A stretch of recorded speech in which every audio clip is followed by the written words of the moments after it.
1984 is about totalitarianism. A totalitarian government is one that tries to control every aspect of life.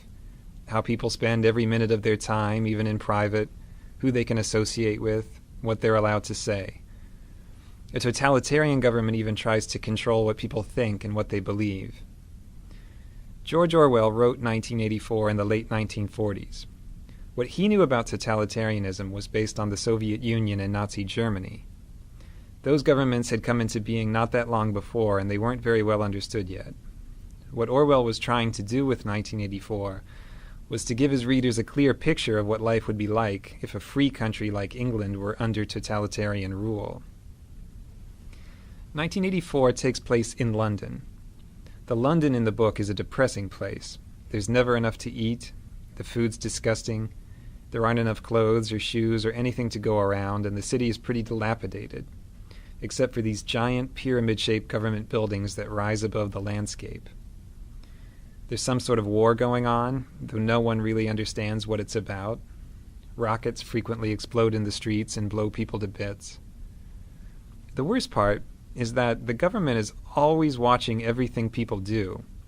There are these posters of Big Brother, who's supposedly the leader of the government, that say, "Big Brother is watching you." There are thought police who have hidden cameras and microphones literally everywhere. The government can watch you in your home, through your TV screen, and you're not allowed to turn your TV off, ever. There are a lot of things you're not allowed to do in this society, and if you do them, the police might take you away and throw you into a forced labor camp. You're not allowed to have close friends, you're not allowed to be in love, you can't date or have sex with someone you like. You're basically supposed to save all your emotional energy for the party being the government. Then there are things you have to do. You have to watch the government programming on TV, most of its news, some of its exercises. You have to attend pep rallies, including this one called the 2 Minutes Hate. So it's hard to even have time to think your own thoughts, because they're constantly filling your head with propaganda. The main character of 1984 is Winston Smith. He's 39, he has a job in the government, and he lives this horrible, dreary existence without any friends or anyone in his life. At the beginning of the book, he starts writing a diary to talk about how much he hates life in his society, even though writing a diary is one of those things you'd be killed for doing if you were caught. The diary is his place for thinking about his society. It's a place where he tries to imagine if life could possibly be different from the way it is. There's no way for him to know if things were ever different before, because the government has changed all the records of the past and rewritten all the history books. At the beginning of the novel, there are two other people who matter to Winston, and he doesn't even know either of them. One of them is Julia. Julia is this attractive young woman who works in the same building as him. She's some kind of mechanic. Winston basically hates her. He hates her because she's pretty and he can't have her, but he also thinks she's the sort of person who would turn him into the thought police. So he's afraid of her, but also sort of fascinated.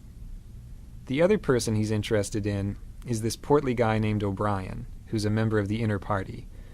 That means he's a boss, much higher up than Winston. Winston should be afraid of this guy, but he gets the sense that O'Brien is intelligent, so he has this yearning to be friends with him. He thinks O'Brien would understand how he feels about life. The book takes a turn one day when Julia slips Winston a note that says, "I love you." This note completely rocks Winston's world. Of course he's interested. He can't wait to get in touch with her. But it's very hard for them to say 2 words to each other in private with all these spies and cameras everywhere. Finally, they do manage to get out to the country, and they start this mad love affair. The love affair makes them both very happy. It's dangerous because they could be killed or sent to labor camps if they get caught, but that makes it more exciting. At last, Winston has someone who understands him and who hates the party as much as he does. But Winston needs to go that extra step. He's rebelling against the party privately by having the secret affair. Now he wants to go to the next level and be an active rebel against the government. He gets his chance one day, when O'Brien invites him to his apartment to look at something work-related.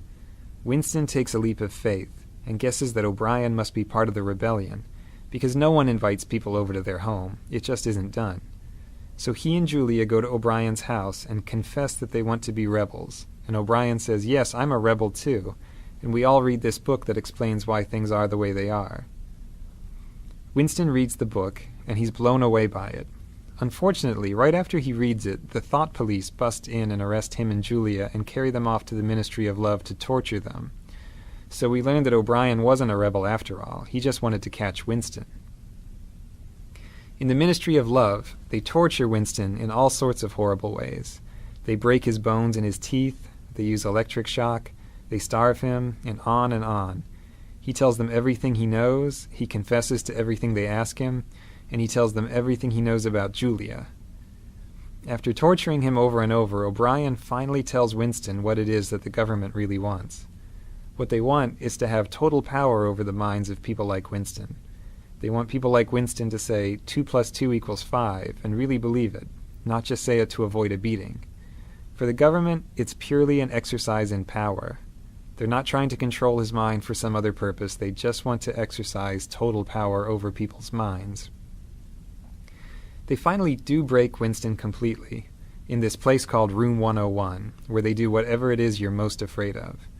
They lock his face into a cage and threaten to let these rats eat their way through his face.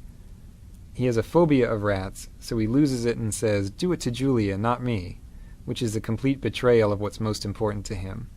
The government has taken his last shred of integrity. After he does that, they let him and Julia go. The thought police don't care about them anymore. The two of them meet on the outside, but they can't love each other anymore. Winston and Julia are basically broken people after they get out. Winston has changed to the point that he doesn't even want to think about anything that might be rebellious. He just sits in a cafe listening to the news and smiling. The last words of the novel are, "He loved Big Brother." So, one of the points the book makes is that a human being can be broken down completely until he'll believe whatever you tell him, even if it's that 2 + 2 = 5. At the same time, the book has a positive message, which is that it's really hard to get inside someone's head to that extent. The government has to go to incredible lengths to brainwash Winston successfully. For more information about 1984, check out the SparkNote to it on SparkNotes.com.